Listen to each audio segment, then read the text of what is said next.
Hello students, देखो आज हम फिजिकल केमिस्ट्री का एक बहुत ही इंपॉर्टेंट चैप्टर स्टार्ट करने जा रहे हैं। इसका नाम है थर्मोडायनेमिक्स। एक्चुअली ये दो चैप्टर्स हैं, थर्मोडायनेमिक्स एंड थर्मोकेमिस्ट्री, जो एनसीईआरटी में दोनों एक साथ क्लब्ड हैं, लेकिन हम दोनों को अलग अलग करके पढ़ते हैं क्योंकि थर्मोडायनेमिक्स इटसेल्फ आपको बहुत बड़ा चैप्टर है।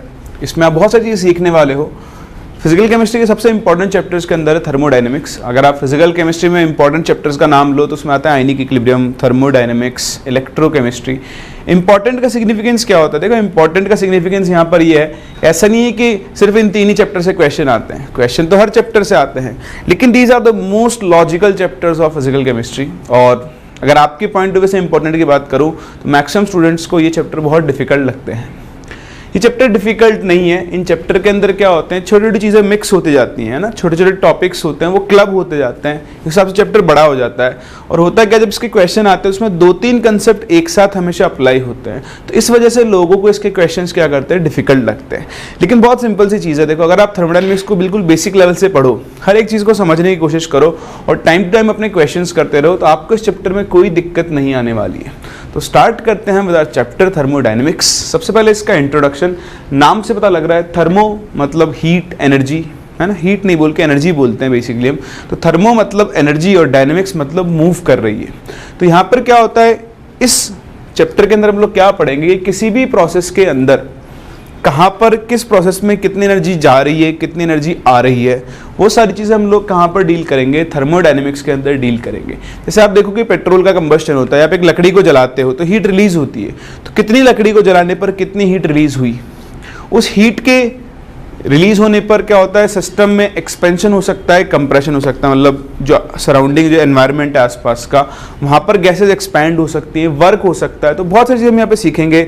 एनर्जी का ट्रांसफर, तो एनर्जी के ट्रांसफर के दो मोड्स होते हैं, हीट होती है, वर्क होता है। तो एक प्रोसेस में कितनी हीट रिलीज हुई या एब्जॉर्ब हुई, एक प्रोसेस में कितना वर्क हुआ, वो सब हम कहाँ पर डील किया करेंगे, थर्मोडायनेमिक्स के अंदर डील करेंगे। तो बेसिक से अगर मैं आपसे इंट्रोडक्शन की बात करूँ तो इस चैप्टर में हम सिंपल सा पढ़ने वाले हैं कि thermodynamics is the branch of chemistry that deals with energy changes occurring during various physical and chemical processes. It also deals with transformation between different forms of energy. Transformation का मतलब क्या है, जैसे आपने heat दी तो उससे work हुआ, या आपने वर्क किया तो उससे हीट रिलीज हुई या एब्जॉर्ब हुई, that is called transformation of different forms of energies. ठीक, अब चलो देखो बेसिक सी बात है, किसी भी चीज़ को सीखने से पहले, किसी भी सब्जेक्ट को सीखने से पहले, फॉर एग्जांपल आपको इंग्लिश सीखनी है, बताओ इंग्लिश सीखने के लिए सबसे बेसिक रिक्वायरमेंट क्या होती है? अल्फ़ाबेट्स। आपको ये पता होना चाहिए कि अल्फ़ाबेट्स क्या होते हैं, ए का मतलब क्या होता है, ए फॉर एप्पल होता है और बी फॉर बॉय होता है। ये हमें बचपन से सिखाया जाता है ना, तभी हम इंग्लिश सीखते हैं। सेम चीज़ यहाँ पर है, थर्मोडायनेमिक्स सीखने के लिए आपको पहले थर्मोडायनेमिक्स के अल्फ़ाबेट सीखने होंगे, मतलब आपको उसके अंदर यूज़ की जाने वाली बेसिक टर्म्स का मतलब पता होना चाहिए, जिन टर्म्स को हम यहाँ पे यूज़ करेंगे। तो अगले एक दो लेक्चर तक तो हम यहाँ पर यूज़ की जाने वाली बेसिक टर्मिनोलॉजीज़ की बात करेंगे कि ये चीज़ क्या होती है, इसका मतलब क्या है, ये चीज़ क्या होती है, इसका मतलब क्या है। इसको अगर आप नॉर्मल वे में लोगे तो आपको इनको रटना नहीं पड़ेगा, है ना, समझो कि हम किस चीज़ को क्यों डिफाइन कर रहे हैं और फिर वो कैसे यूज़ आएगी। तो बहुत इंपॉर्टेंट टर्म्स हैं, कभी कभी डायरेक्ट इनसे भी क्वेश्चंस पूछे जा सकते हैं और फिर फर्दर पूरे चैप्टर में इनका यूज़ तो आना ही आना है। तो हम लोग सबसे पहले शुरू करने वाले हैं अपने दो बेसिक टर्म्स से, जिनका नाम है सिस्टम एंड सराउंडिंग्स। ठीक, तो basic terms used in thermodynamics में हम सबसे पहली चीज़ जो डिफाइन करने जा रहे हैं, दैट इज कॉल्ड सिस्टम। ठीक, कि सिस्टम क्या होता है। आप देखो, जैसे मैंने आपसे कहा कि ये डस्टर है, मुझे इस डस्टर को जलाना है, तो बताओ मैं इसको जलाऊंगा तो इसमें से हीट रिलीज होगी या नहीं होगी? ठीक, बताओ ये हीट जो रिलीज होगी वो कहाँ पर जाएगी, इस रूम के अंदर जाएगी पूरा। तो मैंने क्या किया, मैंने इस डस्टर को जलाया, तो मैंने इस डस्टर को जलाया और जलाकर ये देखा कि इस डस्टर को जलाने पर कितनी हीट रिलीज हो रही है। तो बेसिकली मैं इस डस्टर की स्टडी कर रहा हूँ। तो पूरी यूनिवर्स में, किसमें, यूनिवर्स में, पूरे यूनिवर्स में आप जिस पार्ट के अंदर इंटरेस्टेड हो, आप जिस चीज़ के अंदर इंटरेस्टेड हो, आप जिसकी थर्मोडायनेमिक स्टडी करना चाहते हो, उस चीज़ को हम लोग क्या बोलते हैं, सिस्टम। तो बहुत सिंपल सी डेफिनेशन है एक सिस्टम की कि यूनिवर्स का वो पार्ट जिसे हम स्टडी करना चाहते हैं उसे हम लोग क्या बोलेंगे, एक सिस्टम। ठीक, अब बताओ यहाँ से जो भी हीट रिलीज हुई वो कहाँ गई, रूम के अंदर, एनवायरनमेंट के अंदर। तो यूनिवर्स सिस्टम को छोड़कर यूनिवर्स में जो भी कुछ बच गया उसको हम लोग क्या बोलते हैं, उसकी सराउंडिंग्स बोलते हैं। तो यहाँ पर हमारे पास बेसिक दो टर्म्स आते हैं, एक सिस्टम और एक सराउंडिंग। मैं अगर इस मार्कर को, इस होल्डर को स्टडी करना चाहता हूं तो ये क्या हो जाएगा, सिस्टम। उसके बाद आप, मैं, ये रूम, ये जो भी कुछ यहाँ पे रखा हुआ है, जो भी इस दुनिया में बचा है, वो सबका सब किसकी तरह काम करेगा, इसके सराउंडिंग की तरह। तो ये ना इसकी बोलने के लिए डेफिनेशन होती है, बोलने के लिए। जैसे आप बात करो, मैं अगर यहाँ पर इस डस्टर को जलाऊं तो क्या इसकी हीट आप तक पहुंच जाएगी, नहीं पहुंचेगी ना। उसकी हीट कहाँ तक रहेगी, यहीं कहीं आसपास तक रहेगी। तो जो चीज प्रोसेस है वो कंटेंट एक लिमिटेशन के अंदर होता है, लेकिन हम डिफाइन क्या कर देते हैं, पूरी दुनिया को सराउंडिंग डिफाइन कर देते हैं। तो एक सिस्टम को छोड़कर जो भी कुछ बच गया वो सबका सब क्या होगा, उसका सराउंडिंग होगा। बोले चीज समझ में आती है। तो हमने दो चीज डिफाइन की, एक सिस्टम और एक सराउंडिंग। अब ऐसी कोई ना कोई चीज तो होगी जो सिस्टम और सराउंडिंग को सेपरेट कर रही है। जैसे आप बात करो, डस्टर सिस्टम है, तो इसके बाद ये जो हवा है ये सब क्या है, इसकी सराउंडिंग। तो हम एक और टर्म डिफाइन करते हैं, दैट इज कॉल्ड बाउंड्री। क्या बोलते हैं उसे, बाउंड्री या फिर वॉल। बताओ बाउंड्री और वॉल क्या होगी। बाउंड्री और वॉल ऐसी कोई भी चीज हो सकती है जो सिस्टम और सराउंडिंग को क्या कर दे, सेपरेट करे। तो ऐसी कोई भी चीज जो सिस्टम और सराउंडिंग को सेपरेट करे उसे हम लोग क्या बोलेंगे, बाउंड्री। बाउंड्रीज के बहुत सारे टाइप्स हो सकते हैं। बाउंड्री रियल भी हो सकती है और इमेजिनरी भी हो सकती है। जैसे डस्टर हमारा सिस्टम है, इसके जस्ट बाद हमने क्या बोला, क्या स्टार्ट हो गई है, सराउंडिंग। तो यहां पर जो बाउंड्री वो इमेजिनरी है, समझ रहे हो बात को। ये इसका, ये डस्टर नहीं ना पूरा, यहां डस्टर खत्म हुआ और उसके बाद क्या शुरू हो गया है, एनवायरमेंट शुरू हो गया है। या फिर ऐसे एग्जाम्पल लो, देखो जैसे मेरे पास मैं आपको एग्जाम्पल देता हूं। चलो आप जैसे ये डस्टर ही जला लो, या फिर कोई भी चीज आपके पास बर्न हो रही है, मान लो जैसे देखिएगा आपने एक लकड़ी का पीस जलाया यहाँ पर, तो जलाओगे तो इससे हीट क्या होगी, रिलीज होगी। ठीक। एक दूसरा केस में क्या करता हूँ कि एक कंटेनर लेता हूँ, इस कंटेनर में इस वुड के पीस को जलाता हूँ, ठीक है, या कुछ आग लग रही है यहाँ पर। अब बताओ यहाँ से क्या होगा, जैसे वुड का पीस जलेगा डायरेक्ट हीट कहाँ पर जा रही है, बाहर जा रही है। तो यहाँ पर जो बाउंड्री है वो कैसी है, आपकी इमेजिनरी। यहाँ पर कोई भी ऐसी चीज नहीं है जो सिस्टम और सराउंडिंग को सेपरेट कर रही हो। लेकिन मान लो आप इस रूम के अंदर हो, तो अभी पूरा रूम क्या हो जाएगा, मेरा सिस्टम। और इस रूम की जो वॉल्स होंगी वो सब किसकी तरह काम करेगी, सराउंडिंग्स की तरह। आप इसको ऐसे भी समझ सकते हो, जैसे एक सिलेंडर है, इस सिलेंडर में मैंने गैस फिल कर दी और यहाँ पर एक पिस्टन लगा दिया। तो ये गैस क्या है, मेरा सिस्टम। बाहर का सब कुछ क्या है, मेरा सराउंडिंग्स। और ये जो कंटेनर बचा, बताओ ये सब क्या कहलाएंगी, इसकी बाउंड्री। समझ में आ रही है। खुला एनवायरनमेंट है, वहां पर आपने गैस को छोड़ दिया तो गैस एक्सपैंड हो रही है। तो ओपन एनवायरनमेंट में गैस कंटेंट तो है ही नहीं, वो तो खुले एनवायरनमेंट में क्या हो रही है, एक्सपैंड हो रही है। तो जिस गैस को आप स्टडी कर रहे हो वो तो क्या हो गया, आपका सिस्टम। बाकी जो सब कुछ बच गया, बताओ वो क्या हो जाएगा, आपका सराउंडिंग। तो बताओ यहां सिस्टम और सराउंडिंग के बीच में कोई रियल या फिर फिजिकल बाउंड्री है, नहीं है ना। तो ऐसी बाउंड्री आपकी कैसी बाउंड्री होगी, इमेजिनरी बाउंड्री होगी। तो बाउंड्रीज रियल हो सकती है या फिर इमेजिनरी हो सकती है। उसके अलावा बाउंड्रीज फिक्स्ड या फिर रिजिड हो सकती हैं और नॉन रिजिड हो सकती हैं। जैसे ये मैंने गैस को एक कंटेनर के अंदर बंद कर दिया, तो गैस क्या हो गई, मेरा सिस्टम। ये क्या हो गई, बाउंड्री। और ये क्या हो गई, सराउंडिंग। तो रिजिड का मतलब क्या है, बाउंड्रीज मूव नहीं कर सकती, फ्लेक्सिबल नहीं है, फिक्स्ड है, फिक्स्ड बाउंड्रीज। और जब बाउंड्रीज फिक्स्ड होंगी तो बताओ वॉल्यूम क्या होगा, कांस्टेंट, है ना। Fixed boundaries, rigid. अगर वॉल्स हैं इसका मतलब वॉल्यूम क्या हो चुका होगा, कंटेनर का फिक्स। देखो ये पिस्टन, अगर ये एक मूवेबल पिस्टन है तो पिस्टन बाहर या फिर अंदर मूव कर सकता है। इस केस में हम बाउंड्री को कैसे बोलेंगे, नॉन रिजिड बाउंड्री, जो कि क्या कर सकती है, मूव कर सकती है ना। आप फ्लेक्सिबल वॉल्स भी बोल सकते हो। तो बाउंड्रीज रियल हो सकती है, इमेजिनरी हो सकती है, रिजिड हो सकती है और नॉन रिजिड हो सकती है। उसके अलावा सबसे इंपॉर्टेंट, बाउंड्रीज आपकी डायथर्मिक हो सकती है और कैसी हो सकती हैं, एडियाबैटिक हो सकती है। तो ये दो टर्म का मतलब आपको ध्यान रखना है। एडियाबैटिक तो आप जानते होंगे, फिजिक्स में पढ़ा होगा 11th क्लास में। क्या होती है एडियाबैटिक, जिसमें से हीट पास नहीं कर सकती उन्हें हम कौन सी वॉल्स बोलते हैं, एडियाबैटिक वॉल्स। इन वॉल्स से heat can not pass through.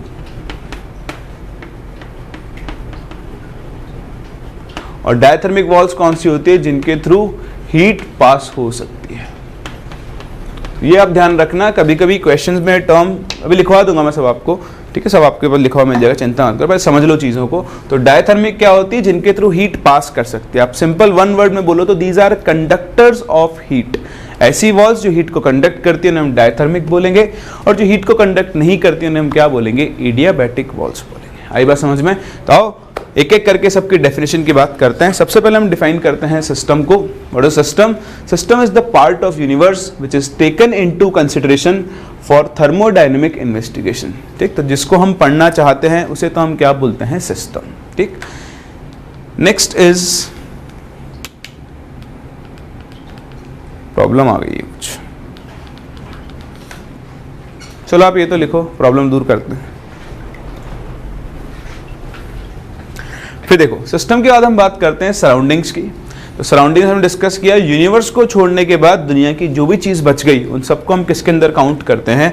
Surrounding के अंदर काउंट करते हैं। ठीक, सिस्टम हो गया, सराउंडिंग हो गया, ये आपको दिख ही रहा है। जो टोटल यूनिवर्स होगा that will be including system plus surrounding. तो सिस्टम प्लस सराउंडिंग को आप ऐड कर दो तो हमें क्या मिल जाएगा? पूरा का पूरा यूनिवर्स। ठीक है, तो ये चीज आपके आगे काम में आएगी कि universe is composed of both system and surrounding. Sorry, ठीक है, चलो तो अब ये लिखो। फिर इसके बाद हम बढ़ते हैं आगे, और फिर किसको डिफाइन करेंगे हम लोग? बाउंड्री को।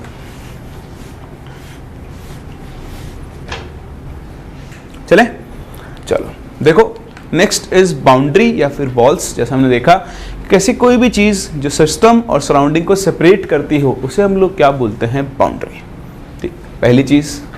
दूसरा, मैंने आपको बताया बाउंड्री क्या हो सकती है? रियल हो सकती है या फिर इमेजिनरी हो सकती है। नेक्स्ट, बाउंड्री रिजिड हो सकती है या फिर नॉन रिजिड हो सकती है। And third, boundaries can be adiabatic और डायथर्मिक। तो आपको एडियाबैटिक का मतलब पता होना चाहिए, नॉन कंडक्टर ऑफ हीट। अगर किसी कंटेनर की वॉल्स एडियाबैटिक है तो उस केस में सिस्टम और सराउंडिंग के बीच में कोई भी हीट एक्सचेंज पॉसिबल नहीं होगा, वहां हीट एक्सचेंज नहीं होता है। Diathermic which is conductor of heat, तो अगर आपके पास डायथर्मिक है तो फिर क्या होता है? सिस्टम और सराउंडिंग के बीच में हीट का ट्रांसफर हो सकता है। ठीक है, तो ये चीज अपने काम में आएगी, आप इसको ध्यान रखें। क्लियर? चलो, सिस्टम बता दिया क्या होता है, सराउंडिंग बता दिया क्या होता है, बाउंड्रीज बता दी क्या होती है। तो इसके बाद हम लोग आते हैं अपने अगले टॉपिक पर, that is types of system. तो देखो, टाइप्स ऑफ सिस्टम की हम बात कैसे करते हैं भाई? सिस्टम और सराउंडिंग जब है साथ में तो ऑब्वियस सी बात है उनके बीच में क्या होगा? इंटरैक्शन होगा। तो सपोज ये आपका सिस्टम है, ठीक है, इधर क्या है? आपकी सराउंडिंग्स है। तो इन दोनों के बीच में क्या होगा? इंटरैक्शन होगा। अब इंटरैक्शन कैसे होगा? चलो एग्जांपल लेकर डिस्कस करते हैं, ऐसे बात नहीं करते हैं। मैं आपके सामने दो एग्जांपल लिख रहा हूं, आप देखना। ये एक कंटेनर है, इस कंटेनर में पानी भरा हुआ है। आप क्या करो? आप इसके नीचे आग लगा दो, है ना, मतलब आप पानी को हीट करो।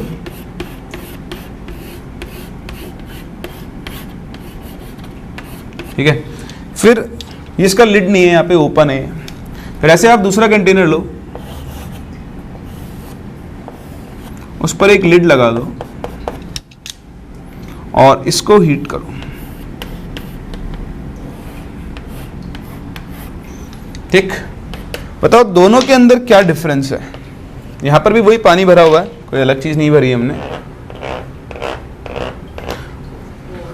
देखकर बताओ दोनों की हीटिंग प्रोसेस में क्या डिफरेंस होगा। बताओ, यहां पानी गर्म होगा या नहीं? यहां गर्म होगा या नहीं होगा?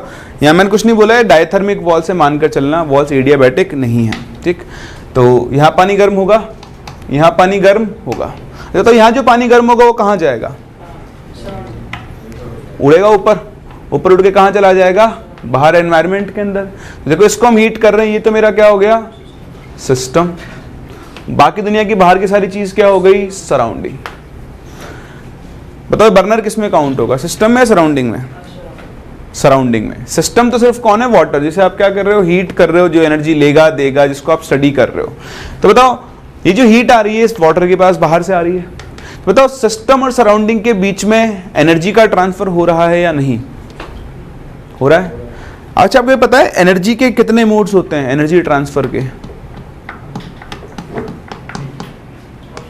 एनर्जी कितने तरीके से ट्रांसफर हो सकती है? कन्वेंशन, कंडक्शन और रेडिएशन। वो तो हीट ट्रांसफर के मोड होते हैं।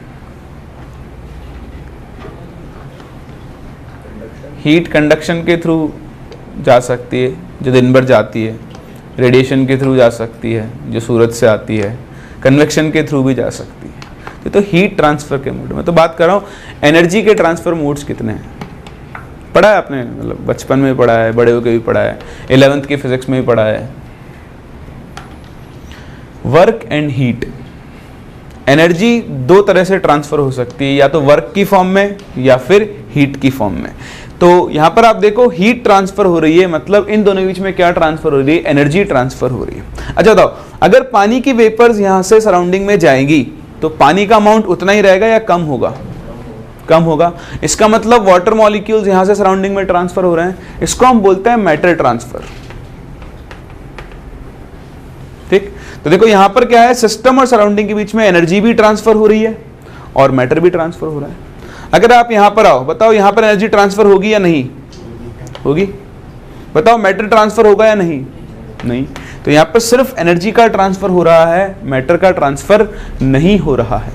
चलो एक और केस बनाते हैं, ऑल्दो ये प्रैक्टिकली पॉसिबल नहीं है बट हम ऑन पेपर तो बना ही सकते हैं। ये मेरे पास एक परफेक्ट एडियाबैटिक वॉल्स वाला कंटेनर है, परफेक्ट एडियाबैटिक। खैर ये एग्जांपल वैसे भी गलत ही है, तो चलो मैं इसको डिस्कस ही नहीं करता हूँ, वरना इसमें क्या बहुत सारे लूप होल्स हैं, उनके वैसे कंसेप्ट में प्रॉब्लम क्रिएट करेगा। अपन तो इन दोनों की बात कर लेते हैं सिंपल। तो देखो पहला सिस्टम आपने देखा जिसमें एनर्जी और मैटर दोनों का ट्रांसफर हो रहा है। ये सिस्टम जो बना, ऐसे सिस्टम को हम लोग बोलते हैं ओपन सिस्टम। क्या बोलते हैं? Open system, which is open. वो एनर्जी ले भी सकता है, दे भी सकता है, मैटर ले भी सकता है, दे भी सकता है, तो उसे हम क्या बोलेंगे? Open system. तो बताओ सेकंड सिस्टम को हम लोग क्या बोलेंगे? क्लोज्ड। तो ये हो गया आपका क्लोज सिस्टम। तो डिफरेंस क्या है? ओपन सिस्टम एनर्जी और मैटर दोनों का ट्रांसफर कर सकता है, लेकिन क्लोज सिस्टम सिर्फ और सिर्फ किसका ट्रांसफर कर सकता है? एनर्जी का। क्लोज सिस्टम में सिस्टम और सराउंडिंग के बीच में कभी भी मैटर का ट्रांसफर नहीं हो सकता है। इसी सीरीज में आपका थर्ड सिस्टम भी आता है, that is isolated system. Isolated system, isolated system में क्या होगा आप बता सकते हो क्या? खुद ही बता दो कब तो आप। एनर्जी ट्रांसफर होगी पर सिस्टम पे नहीं। कहाँ जाएगी?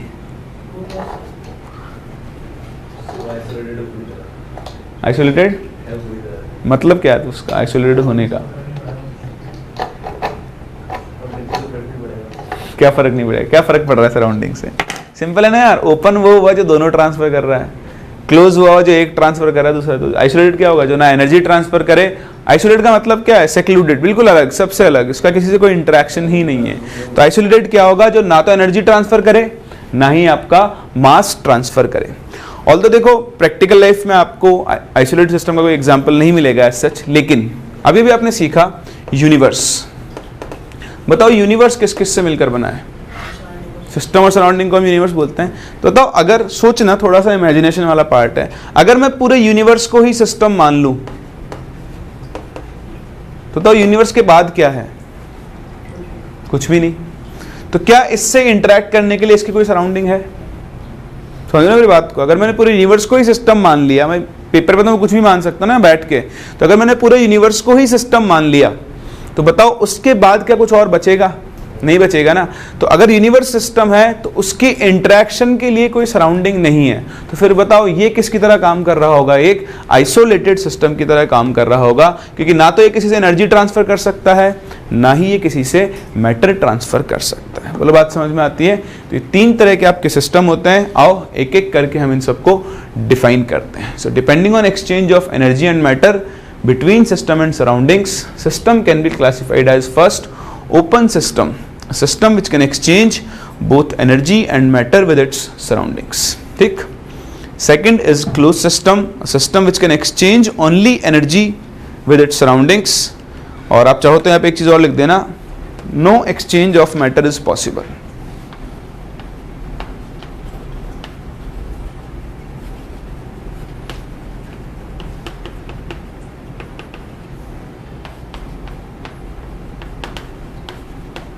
सही है। चलो फिर बात करते हैं हम थर्ड हमारे किसकी, आइसोलेटेड सिस्टम की, जो ना तो एनर्जी ट्रांसफर कर सकता है और ना ही मैटर ट्रांसफर कर सकता है। तो ये डेफिनेशंस भी आपको पता होनी चाहिए। ओपन सिस्टम क्या होता है, क्लोज सिस्टम क्या होता है, आइसोलेटेड सिस्टम क्या होता है, जिसे मैं आपसे लास्ट में डिस्कस की। अगर आप यूनिवर्स को ही सिस्टम बना लो तो वो किसकी तरह काम करेगा, एक आइसोलेटेड सिस्टम की तरह काम करेगा। चलो समझ में आती है आपको डेफिनेशंस, कोई डाउट नहीं। चलो मैं एक स्टेटमेंट लिख रहा हूं, आप मुझे बताना कि ये स्टेटमेंट सही है या फिर गलत है।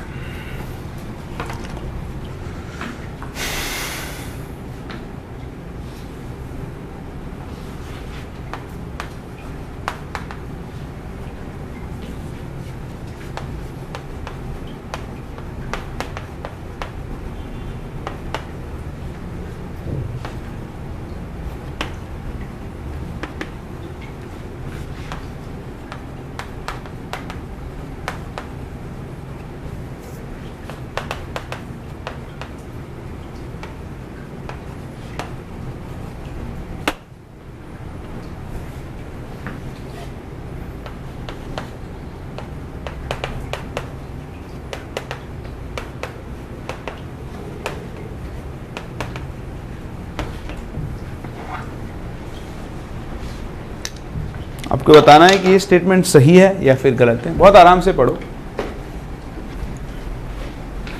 हाँ जी बताओ, स्टेटमेंट सही है या फिर गलत? गलत है, क्यों?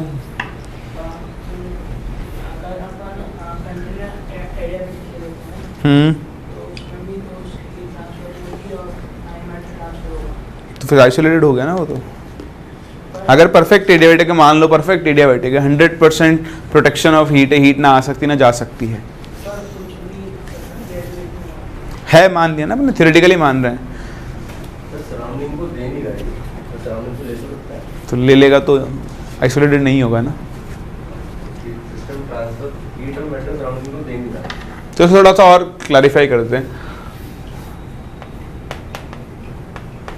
अब ठीक है,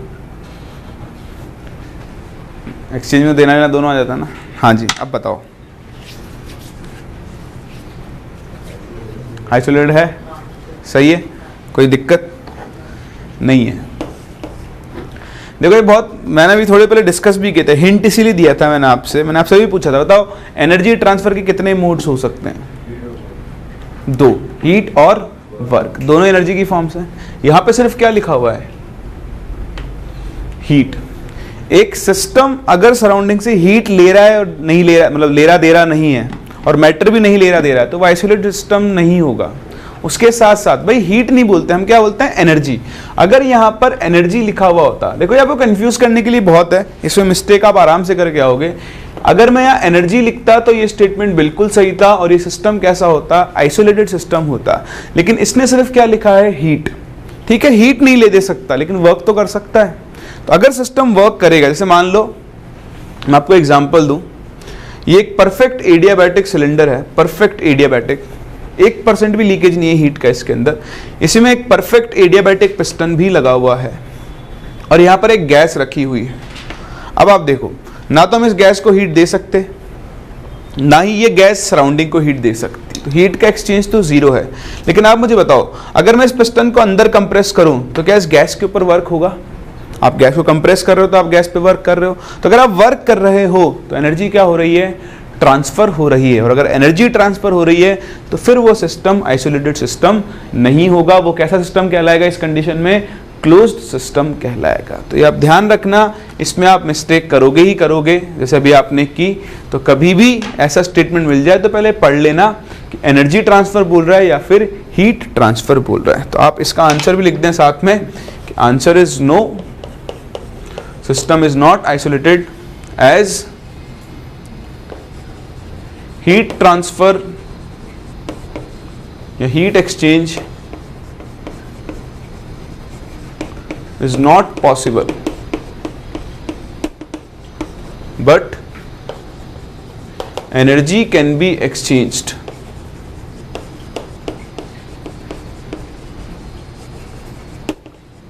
इन टर्म्स ऑफ किसके टर्म्स में आप हीट को एक्सचेंज, एनर्जी को एक्सचेंज कर सकते हो, work. So the system is close system.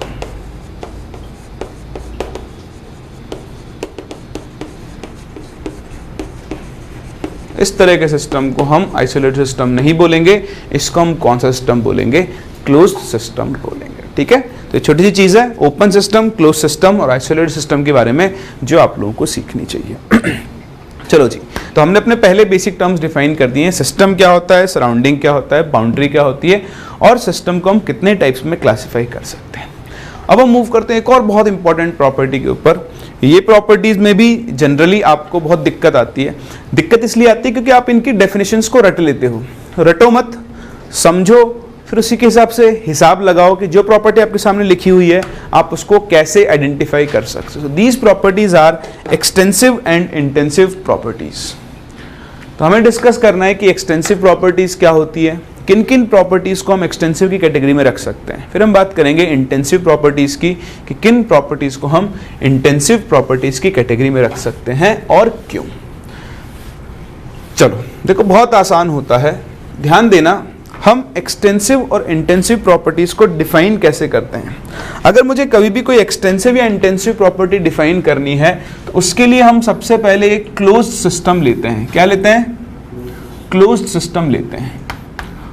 और फिर इस क्लोज्ड सिस्टम को दो या दो से ज्यादा पार्ट्स के अंदर आप डिवाइड करते हो। ठीक, तो देखो जैसे क्लोज्ड सिस्टम है, इसका मास है कुछ m, ठीक है, इसका वॉल्यूम है कुछ v और इसका टेम्परेचर है कुछ T। ठीक, मैंने क्या किया, मैंने इस सिस्टम को 3 इक्वल पार्ट्स में डिवाइड कर दिया। कितने पार्ट्स में डिवाइड कर दिया? 3, 1, 2 एंड 3। ठीक है, मान लो ये 3 इक्वल पार्ट्स हैं। तो 3 इक्वल पार्ट्स में डिवाइड करने पर आप मुझे बताओ, मैंने आपके सामने 3 चीजें लिखी थी, एक लिखा था मास, एक लिखा था वॉल्यूम, एक लिखा था टेम्परेचर। बताओ इस हिस्से का मास कितना होगा? m/3। Very good. इस हिस्से का कितना होगा? m/3। इसका भी कितना होगा? m/3। अच्छा बताओ इस हिस्से का वॉल्यूम कितना होगा? v/3, v/3, v/3 होगा। अच्छा बताओ इस हिस्से का टेम्परेचर कितना होगा? T/3 नहीं, कितना? T। इसका T, इसका T होगा। अच्छा चलो एक और प्रॉपर्टी डिफाइन करता हूं। मान लो इसमें गैस भरी हुई थी, उसका प्रेशर था P। ठीक, बताओ हर डब्बे में या हर पार्ट में प्रेशर, चलो प्रेशर को बाद में डिस्कस करेंगे, अलग से पॉइंट बनाएंगे ना, आप कंफ्यूज हो जाओगे, छोड़ो अभी यही बात करते हैं। तो मास, वॉल्यूम, टेम्परेचर, हमने एक क्लोज सिस्टम को 3 इक्वल पार्ट्स में डिवाइड किया। बताओ कौन कौन सी प्रॉपर्टीज की वैल्यूज चेंज हुई? मास और वॉल्यूम। टेम्परेचर की वैल्यू चेंज नहीं हुई। तो बस इस तरह हम डिफाइन करते हैं, किसी भी क्लोज सिस्टम को 2 या 2 से ज्यादा पार्ट्स में डिवाइड करने पर वो प्रॉपर्टीज जिनकी वैल्यू चेंज हो जाती है उन्हें तो हम बोलते हैं एक्सटेंसिव, और जिनकी वैल्यू चेंज नहीं होती है उन्हें हम लोग क्या बोलते हैं? इंटेंसिव प्रॉपर्टीज बोलते हैं। तो बताओ मास और वॉल्यूम कौन सी प्रॉपर्टी हुई? एक्सटेंसिव। और टेम्परेचर कौन सी प्रॉपर्टी हुई? इंटेंसिव। बोलो बात समझ में आती है? तो सबसे पहली चीज जो आपको ध्यान रखनी है वो है ये कि हम कैसे डिफाइन करते हैं एक्सटेंसिव और इंटेंसिव प्रॉपर्टीज को। तो एक्सटेंसिव और इंटेंसिव प्रॉपर्टीज को डिफाइन करने के लिए are defined by dividing a closed system into 2 or more parts.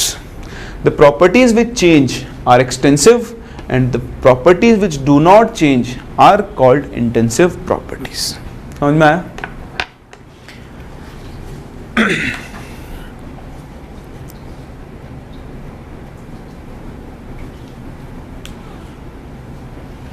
चलो अब इसके बाद हम इनकी एग्जैक्ट डेफिनेशन लिख सकते हैं अलग अलग, और फिर ये बात भी कर सकते हैं कि कौन कौन सी प्रॉपर्टीज एक्सटेंसिव होंगी और कौन कौन सी प्रॉपर्टीज इंटेंसिव होंगी।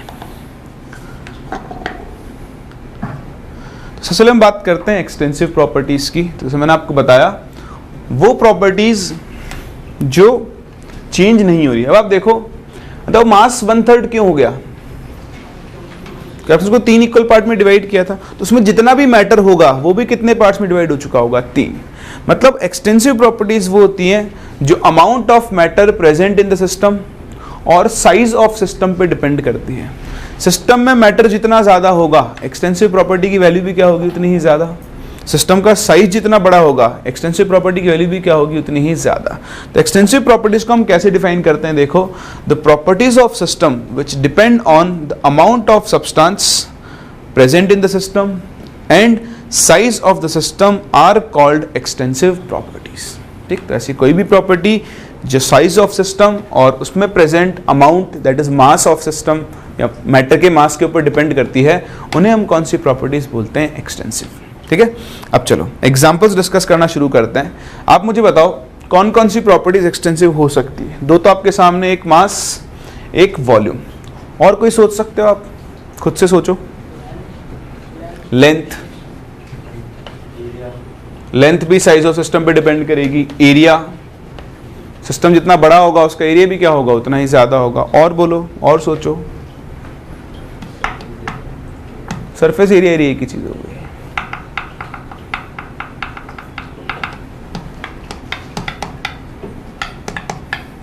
मोल्स, मोल्स बताओ एक्सटेंसिव होंगे या नहीं होंगे, सिंपल है ना। मोल्स, अगर अमाउंट ऑफ मैटर, मतलब मैं 5 ग्राम आयरन लूं और मैं 500 ग्राम आयरन लूं, बताओ किसमें मोल्स ज्यादा होंगे, 500 ग्राम आयरन में ज्यादा होंगे। मतलब मोल्स भी कैसी प्रॉपर्टी हो गई, एक्सटेंसिव, सिस्टम के साइज पर डिपेंड कर रही है।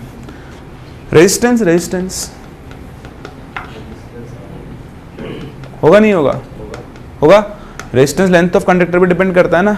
अगर एक कंडक्टर इतना सा है और एक कंडक्टर इतना बड़ा है, होगा। रेजिस्टेंस कैसी प्रॉपर्टी होगी, एक्सटेंसिव प्रॉपर्टी होगी। हीट कैपेसिटी जानते हो आप, हीट कैपेसिटी क्या होती है, हीट कैपेसिटी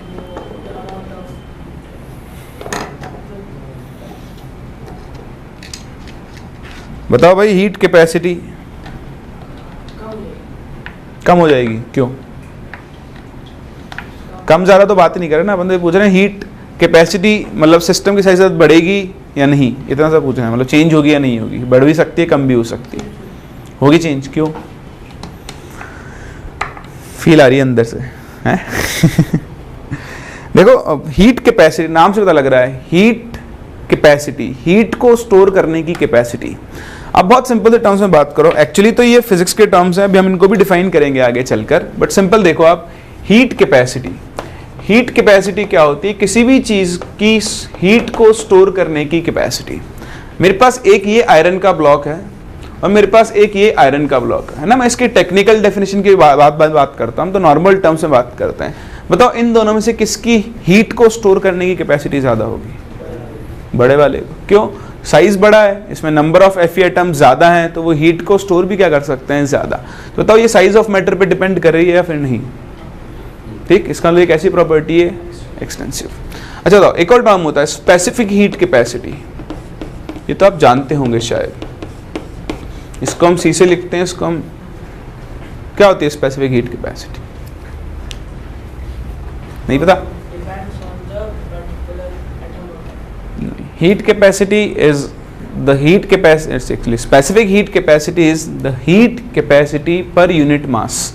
1 ग्राम सब्सटेंस के लिए जो कैपेसिटी डिफाइन करते हैं उसको हम लोग क्या बोलते हैं, स्पेसिफिक हीट कैपेसिटी। अब आप चाहे आयरन का इतना बड़ा ब्लॉक ले लो चाहे इतना बड़ा, डिफाइन तो कितने ग्राम के लिए करोगे, 1 ग्राम के लिए, तो इसकी हीट कैपेसिटी भी वही होगी और इसकी हीट कैपेसिटी भी क्या होगी, वो होगी। तो फिर स्पेसिफिक हीट कैपेसिटी बताओ कैसी प्रॉपर्टी हो गई आपकी, इंटेंसिव प्रॉपर्टी हो गई। वो सिस्टम के साइज पर या फिर अमाउंट ऑफ मैटर पर डिपेंड नहीं करती, क्योंकि तो डिफाइंड ही कितने के लिए, 1 ग्राम। अब आप चाहे 500 ग्राम आयरन लो चाहे 5 ग्राम आयरन लो, दोनों की स्पेसिफिक हीट कैपेसिटी तो क्या होगी, सेम। समझ में आ रही बात आपको? तो इस तरह से हम टर्म्स को जज करेंगे। कभी भी इन पे कई बार क्वेश्चन मिलते हैं, तो आप रटने की कोशिश ना करें, एग्जाम्पल भी बहुत सारे आएंगे, पर आप समझो चीज को कि जो टर्म आपके सामने लिखा हुआ है क्या वो सिस्टम को ब्रेक करने पर बदल रहा है। अगर बदल रहा है तो वो एक्सटेंसिव है, नहीं बदल रहा है तो वो कैसा होगा, इंटेंसिव होगा। तो यहाँ पे कुछ एग्जांपल्स हैं ऑफ एक्सटेंसिव प्रॉपर्टीज। मास मैं आपको बता चुका हूँ, वॉल्यूम देख लिया है, हीट कैपेसिटी अभी मैंने आपको बताया। बाकी जो टर्म्स हैं वो आप अभी उनसे मिले हुए नहीं हो, हम इसी चैप्टर में इनको डिस्कस करेंगे। तो इंटरनल एनर्जी, इसको हम कैपिटल यू से डिनोट करते हैं, ठीक। एंट्रोपी इसको हम कैपिटल एस से डिनोट करते हैं, गिब्स फ्री एनर्जी हम इसको कैपिटल जी से डिनोट करते हैं। सरफेस एरिया हो गया, मैंने आपसे बात की रेजिस्टेंस, तो रेजिस्टेंस हो गया। ये सब कैसी प्रॉपर्टीज़ हैं आपकी? एक्सटेंसिव प्रॉपर्टीज़ हैं। बोलो समझ में आता है? चलो एक और चीज़ जो एक्सटेंसिव प्रॉपर्टीज़ के बारे में आपको ध्यान रखनी है, थोड़ी सी प्रॉपर मतलब इनका आप कैरेक्टरिस्टिक्स देख लेते हैं। These properties will change with the change in the amount of matter present in the system. ठीक, it is important to note that the total value of an extensive property of a system is equal to the sum of values of different parts into which the system is divided। Hindi में बात करें, हिंदी में मतलब ये है m/3 m/3 m/3। अगर मैं इन तीनों को ऐड कर दूं, बताओ उसकी प्रॉपर्टी किसके इक्वल होगी? m। कहने का मतलब अगर आपके पास एक सिस्टम के बहुत सारे पार्ट्स हैं तो उसमें जितनी भी एक्सटेंसिव प्रॉपर्टीज है अगर आप उनको ऐड करो तो आपको सिस्टम की ओवरऑल एक्सटेंसिव प्रॉपर्टी मिल जाएगी। यानी इंपॉर्टेंट चीज़ अब जो आपको ध्यान रखनी है वो ये है कि एक्सटेंसिव प्रॉपर्टीज आर एडिटिव। मतलब अगर आप सिस्टम के दो पार्ट्स को कंबाइन कर रहे हो तो आप एक्सटेंसिव प्रॉपर्टीज को डायरेक्टली क्या कर सकते हो? ऐड कर सकते हो। Extensive properties are additive. अगर मैं इन तीनों को ऐड करूं तो m/3 plus m/3 plus m/3 कितना मिल जाएगा? आपको m मिल जाएगा। तो ये बहुत इंपॉर्टेंट है, ये चीज़ हम आगे काम में लेंगे तो मैं आपको रिकॉल करवाऊंगा वापस से कि हम एक्सटेंसिव प्रॉपर्टीज को ऐड कर सकते हैं। इंटेंसिव को कर सकते हैं या नहीं वो अभी हम डिस्कस करते हैं, बट पहले आप ये प्रॉपर्टीज इसकी लिख लें और इनका आप ध्यान रखें। चलो एक्सटेंसिव प्रॉपर्टीज के बाद हम बात करते हैं इंटेंसिव प्रॉपर्टीज की और उनकी डेफिनेशन की। तो जो सिस्टम के साइज और अमाउंट ऑफ मैटर पे डिपेंड कर रही थी वो तो कैसी थी? एक्सटेंसिव। और जो डिपेंड नहीं करेंगी वो कैसी होगी? इंटेंसिव। जो डेफिनेशन आपने लिखी है बस उसमें आप क्या लिख दो? डिपेंडेंट की जगह independent. So the properties which are independent of the amount of substance and size of system are called intensive properties. ठीक, फिर से बात करते हैं कौन कौन सी प्रॉपर्टीज इंटेंसिव हो सकती हैं। तो जैसे पहली चीज तो आपने देख ली थी, क्या चीज? टेम्परेचर। चलो दूसरी चीज मैं आपसे पूछता हूं, बताओ प्रेशर। प्रेशर इंटेंसिव होगा या नहीं? होगा। क्यों? अच्छा चलो मैं लिखता हूं, है ना, आप फिर मुझे बताना। ये गैस है, इसके अंदर उसका प्रेशर है P। मैंने इस कंटेनर के दो टुकड़े कर दिए, क्या इस हिस्से का प्रेशर P/2 नहीं होगा और इस हिस्से का प्रेशर P/2 होगा या नहीं होगा?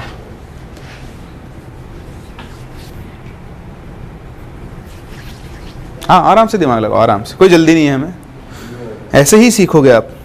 मैं अगर एग्जाम्पल लिखवा देता तो आप रटने बैठ जाते, रटना हमको है ही नहीं। आप समझोगे कि प्रॉपर्टी हो सकती है नहीं, उसी हिसाब से आप काम करोगे। नहीं होगा, इंटेंसिव नहीं होगा, एक्सटेंसिव होगा। मतलब अच्छा चेंज नहीं होगा, P/2 नहीं होगा, P ही रहेगा। क्यों?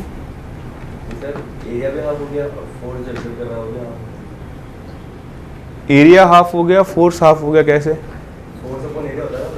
तो जैसे इस वॉल पे लग रहा है, इस वॉल पे लग रहा है, इस वॉल पे लग रहा है, तो यहाँ का एरिया तो सेम ही है ना भाई। कोई भी गैस प्रेशर क्यों लगाती है?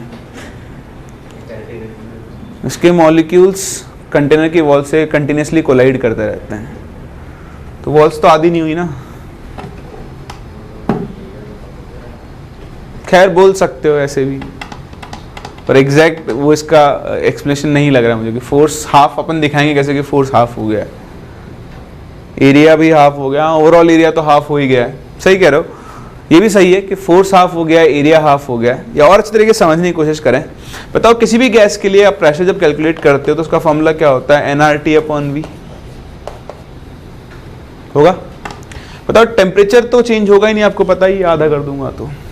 अब आप देखो, अगर मैंने इस डब्बे को आधा, डब्बे के दो टुकड़े कर दिए तो इसके मोल्स भी कितने हो जाएंगे? हाफ।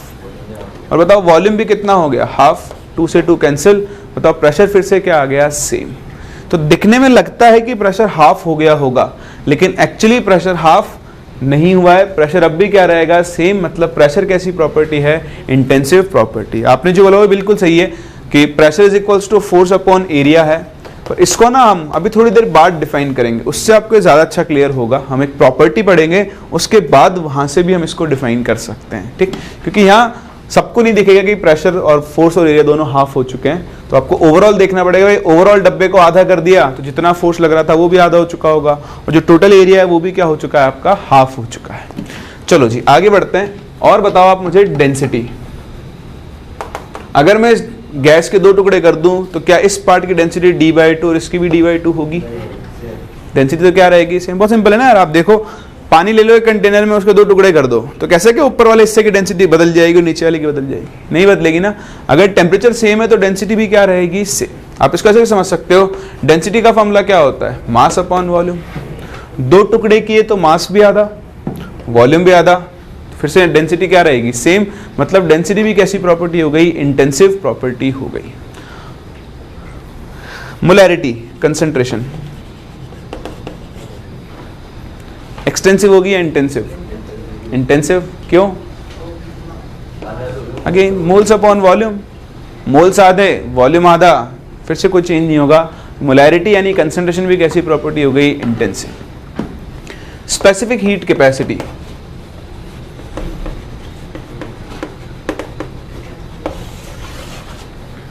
इंटेंसिव। अभी हमने डिस्कस किया था, चाहे आप 5 ग्राम आयरन का पीस लो, चाहे आप 500 ग्राम आयरन का पीस लो, दोनों की स्पेसिफिक हीट कैपेसिटी क्या होगी, सेम। क्यों?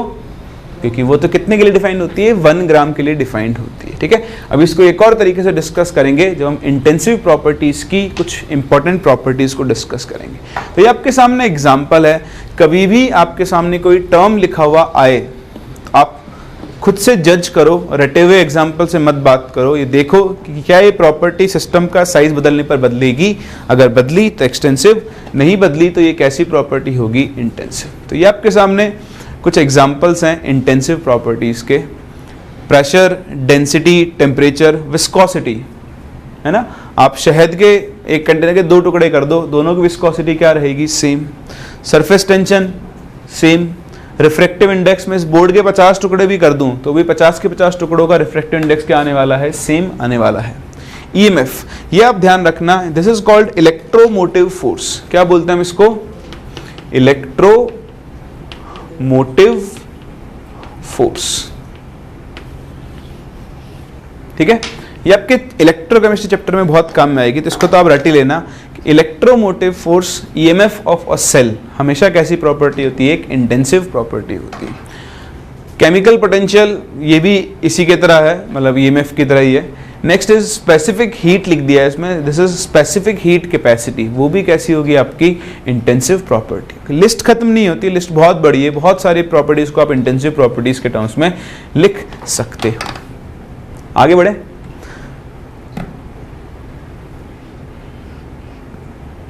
चलो वो तो फिर मैं आपसे आगे डिस्कस करूंगा। अभी हम लोग कुछ इंपॉर्टेंट प्रॉपर्टीज डिस्कस कर लेते हैं, एक्सटेंसिव और इंटेंसिव प्रॉपर्टीज की, मतलब इंपॉर्टेंट कैरेक्टरिस्टिक्स। तो ये कैरेक्टरिस्टिक्स आपको हेल्प करेंगी। जेई में 2 बार इनसे क्वेश्चंस पूछे जा चुके हैं, तो दोबारा भी पूछे जा सकते हैं, क्योंकि टाइम गैप आ चुका है।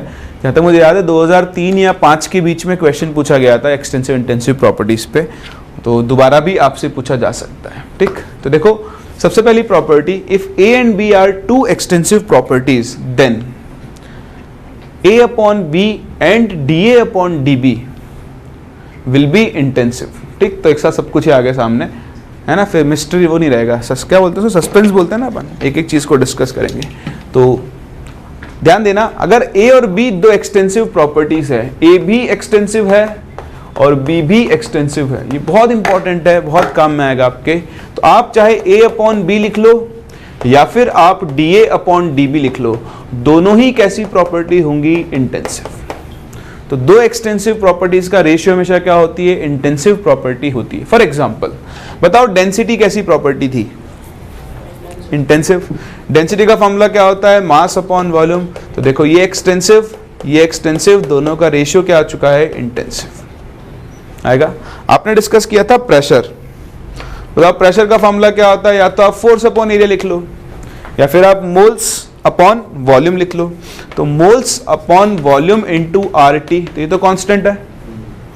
मोल्स एक्सटेंसिव, वॉल्यूम एक्सटेंसिव, तो बताओ प्रेशर कैसी प्रॉपर्टी होगी, इंटेंसिव। ठीक, या फिर फोर्स अपॉन एरिया से बात कर लो, फोर्स भी एक्सटेंसिव है, एरिया भी एक्सटेंसिव है, तो बताओ प्रेशर कैसा हो जाएगा आपका, इंटेंसिव प्रॉपर्टी हो जाएगी। ठीक, इसी तरह और आप एग्जांपल देखो, मैं आपको बताऊं, कंसंट्रेशन मोलैरिटी, मोलैरिटी का formula moles upon volume, extensive, extensive बताओ ये कैसी प्रॉपर्टी हो गई आपकी, इंटेंसिव होगा ना।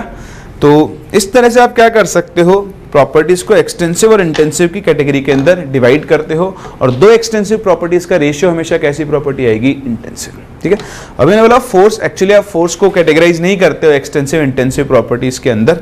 ठीक है, तो आप उसको काउंट भी मत करना। तो आप प्रेशर को सिंपल, हम गैस के प्रेशर की बात कर रहे हैं तो मोल्स अपॉन वॉल्यूम से हम उसको काउंट कर सकते हैं। फोर्स को एक्चुअली इंटेंसिव एक्सटेंसिव में डालना ही सही नहीं है, क्योंकि उसका रीजन होता है, अभी आप डिस्कस करेंगे अपन आगे, तब बताऊंगा मैं उस चीज को। खैर नेक्स्ट प्रॉपर्टी बढ़ते हैं, देखो आगे हम, if an extensive property is represented as per unit mass और पर यूनिट मोल और per unit volume, it will become an intensive property. तो ये भी एक बहुत इंपॉर्टेंट चीज है जिसको आपको ध्यान रखना है। अगर आप किसी एक्सटेंसिव प्रॉपर्टी को पर यूनिट मास लिख दो, या फिर पर यूनिट मोल लिख दो, या फिर पर यूनिट वॉल्यूम लिख दो, तो वो कैसी प्रॉपर्टी बन जाती है, इंटेंसिव। एग्जाम्पल्स आपके सामने लिखे हुए हैं। कंसंट्रेशन होती है मोल पर वॉल्यूम, तो देखो मोल एक एक्सटेंसिव प्रॉपर्टी है, अगर आपने उसको पर यूनिट वॉल्यूम लिख दिया तो वो कैसी प्रॉपर्टी बन जाएगी, इंटेंसिव।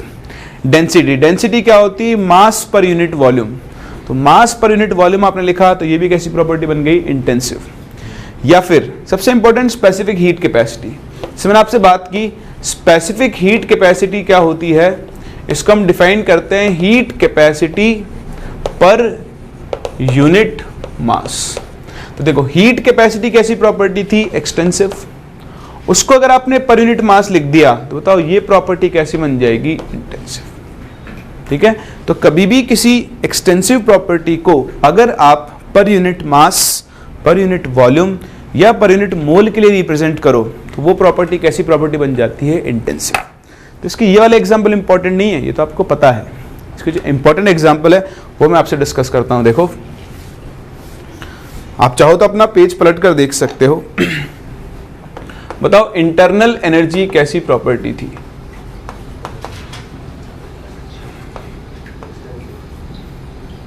एक्सटेंसिव।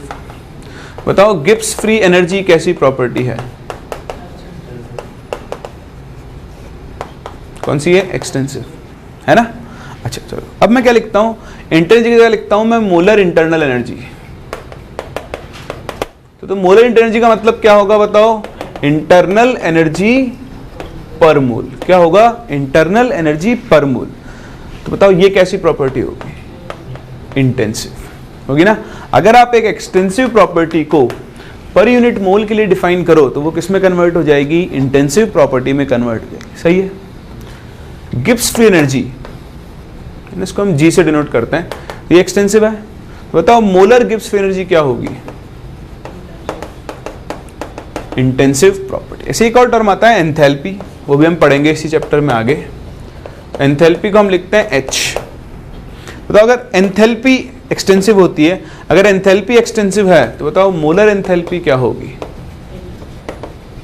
इंटेंसिव प्रॉपर्टी होगी। तो कई बार यहां पे आपसे खेल जाता है, आपको ऑप्शन देगा which of the following is an extensive property या इंटेंसिव प्रॉपर्टी, बोलेगा enthalpy, molar enthalpy, entropy, molar entropy. तो ध्यान रखना मोलर लग गया टर्म आगे तो प्रॉपर्टी क्या बन जाएगी, इंटेंसिव। अगर सिर्फ एंथैल्पी वगैरह लिखा हुआ है तो वो प्रॉपर्टी कैसी होगी आपकी, एक्सटेंसिव। समझ में आता है। तो ये दो प्रॉपर्टीज आपको एक्सटेंसिव इंटेंसिव प्रॉपर्टीज के बारे में ध्यान रखनी चाहिए। और फिर एक तीसरी प्रॉपर्टी जो मैंने आपसे डिस्कस की अभी भी थोड़ी देर पहले, कि अगर आप एक सिस्टम की सारी एक्सटेंसिव प्रॉपर्टीज को ऐड करो तो आपको overall value of extensive property मिलती है। जैसे हमने देखा था m/3, m/3, m/3, तीनों को ऐड करो तो आपको सिस्टम का टोटल मास मिल जाएगा, which is an extensive property. अच्छा बताओ, तीनों कंपार्टमेंट का टेम्परेचर है, इसका है T1, इसका है T2, इसका है T3। बताओ इस सिस्टम का ओवरऑल टेम्परेचर क्या T1 plus T2 plus T3 होगा, होगा या नहीं होगा, नहीं होगा ना।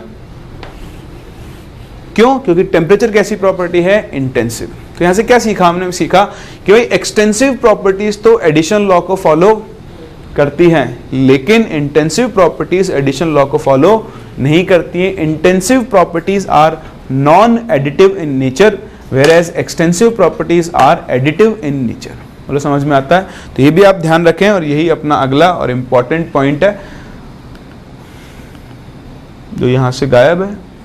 कोई बात नहीं, आप लिख लो, मैंने ऐड तो किया था, शायद मिसप्लेस हो गया होगा, तो आप यहाँ पे एक पॉइंट डाल देना, एक और पॉइंट बनाकर नेक्स्ट, कि intensive properties are non additive.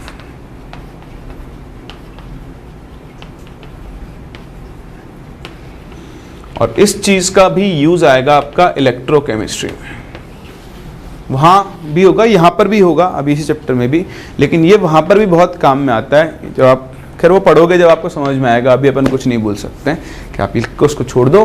ध्यान रखना, एक्सटेंसिव प्रॉपर्टीज एडिटिव होती हैं जबकि इंटेंसिव प्रॉपर्टीज एडिटिव नहीं होती हैं। और ये कुछ आपके सामने एग्जांपल्स हैं इंटेंसिव और एक्सटेंसिव प्रॉपर्टीज के। ठीक है, देखा हुआ ना आपको? ये सारे अपने डिस्कस कर ही लिए थे। और एक छोटी सी लिस्ट है जिनको आप हीट कैपेसिटीज के टर्म्स में बात करते हो। क्लियर? चलो, तो आज के लेक्चर को हम यहीं पे समाप्त करते हैं। आज हमने बहुत ज़्यादा कुछ तो नहीं पढ़ा है, लेकिन मैंने आपको कुछ बेसिक टर्म सिखाए हैं जिनमें हमने बात की सिस्टम सराउंडिंग क्या होते हैं, टाइप ऑफ सिस्टम क्या होते हैं, एक्सटेंसिव इंटेंसिव प्रॉपर्टीज़ क्या होती हैं। नेक्स्ट क्लास हम यहीं से आगे बढ़ेंगे। और अभी मैंने आपसे बोला 2-3 लेक्चर में सिर्फ टर्म्स चलेंगे। नेक्स्ट क्लास हम बात करेंगे state functions, state function, path function और स्टेट ऑफ सिस्टम की। स्टेट ऑफ सिस्टम क्या होती है, कैसे हम स्टेट फंक्शन, पाथ फंक्शन को डिफाइन करते हैं। फिर उसके बाद हम प्रोसेसेस की बात करेंगे, हम लोग हीट और वर्क को डिफाइन करेंगे। ठीक है, तो मिलते हैं नेक्स्ट लेक्चर, यहाँ से आगे कंटिन्यू करते हैं। तब तक आप इन टर्म्स से एक बार खेल लो, ठीक से देख लो, फिर हम कुछ क्वेश्चंस करेंगे और उसके आगे मूव करेंगे हम लोग with state functions and path function.